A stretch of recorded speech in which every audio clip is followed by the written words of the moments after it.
I tried my best in every possible way I could to save that marriage, first of all. It was the beginning of quite an abusive marriage. I tried my best in every possible way I could to save that marriage, first of all. And career and ambition, that was not even in my mind at that point. And every time something fell apart, I always used to lay the blame on myself, that I need to fix this. It's my responsibility. I need to put this together. Yet it was something that wasn't just my own or something that I had to fix. But that's how I was. And I believe it was in 2008 when fear and I came face to face after quite some time. And it was with the news that my best friend, my grandmother, was diagnosed with stage 4 cancer. And I still remember that moment, that it was hard to accept. It was hard to understand when you have so much of the losses going on, especially that time, my marriage. So to accept that somebody who you love so much is going through this. But you know how we, just like everybody who's desperate to find cure for cancer for their loved ones, we were desperate. We tried to get her right treatments. We tried everything, and we defeated cancer. Just like I had read in books, I was the warrior that she always imagined me to be, and we defeated cancer. And that was for a very limited time. It was in 2009 when I was sitting by myself in my home after I had faced not such a good scenario with my husband, with an ice pack to my face. And I remember my aunt called me in the late hour. It was, I think, around 1 a.m. in the morning. And all I heard the words, it's back, it's back. The cancer was back. 6 months after she got her after the first time we actually defeated it. And I just couldn't comprehend what was going on. I just kept repeating these words to myself over and over again, that why her? She promised she'll be with me. Why is this happening to her? Why is this happening to me? Haven't I faced enough?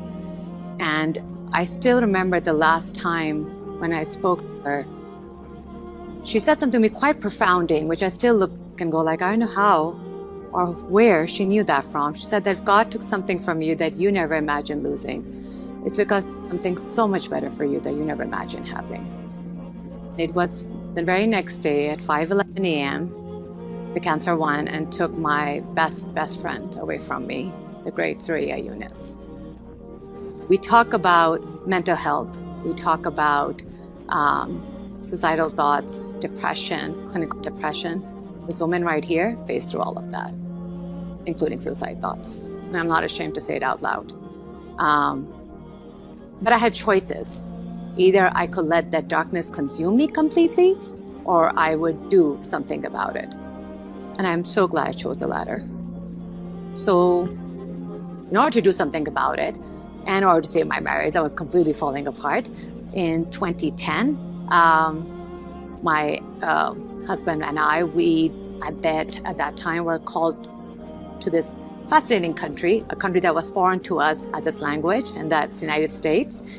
And when we got here, this woman right here never held a job in her life, because I got married in my final year of graduation, never ever had a job in her life, never held a job in her life. So for her to even face a world that's called corporate world, no way. There's no way. I can't even do that. So imagine how much fear and I were like this at that time. But I had to, because we were living in the Bay Area. It's not easy, it's expensive here. So I knew I had to get out there and get the right job. And it was the summer of 2010 when I got a call from this quite a fascinating company called Genentech. I was beyond surprised. You're inviting somebody who has no experience, nothing whatsoever, but you want me to come for an interview.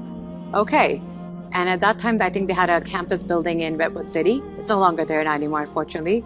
But I remember I was standing outside the building, constantly fixing my scarf, brushing my pants, and just making sure that I look okay. And I remember I took a couple of deep breaths, opened the door, and went inside the building. And I was greeted by this remarkable human being by the name Bob Albert. who I did know at that time was going to be my manager. And he welcomed me with a big smile and warmth and said, "Welcome to Genentech." And I didn't realize that was the beginning of a whole new journey.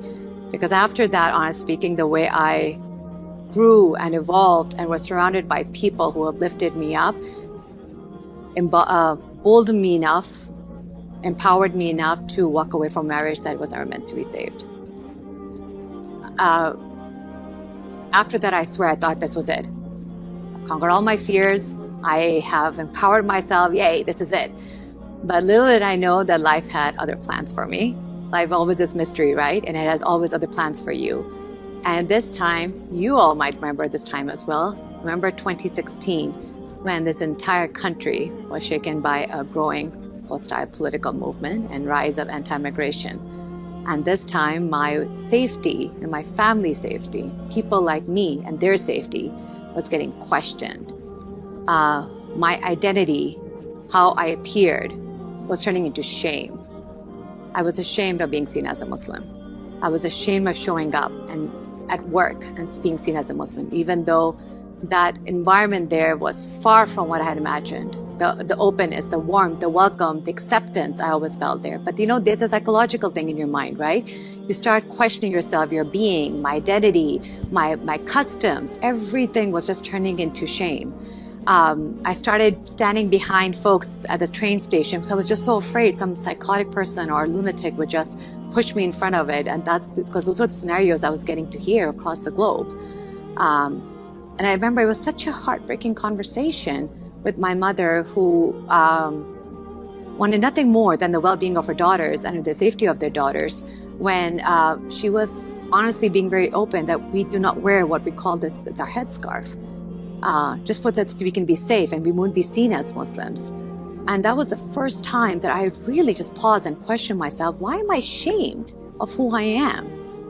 And that was the start of a whole other journey that I embarked on, becoming a clinical psychologist, because I wanted to work with men, women, teenagers, children, whether it's from our background or from our community or outside of our community, just to help them accept their fear and face that fear, not be ashamed of who they are, and challenge the surrounding, the thinking of the people around them. And it's amazing, right? When you help someone that capacity, you also find questions, the answers to the questions that you're seeking, just like I was, around shame and fear. Being able to reimagine yourself beyond what other people see, it's the most difficult task of all, yet the most rewarding thing if you can.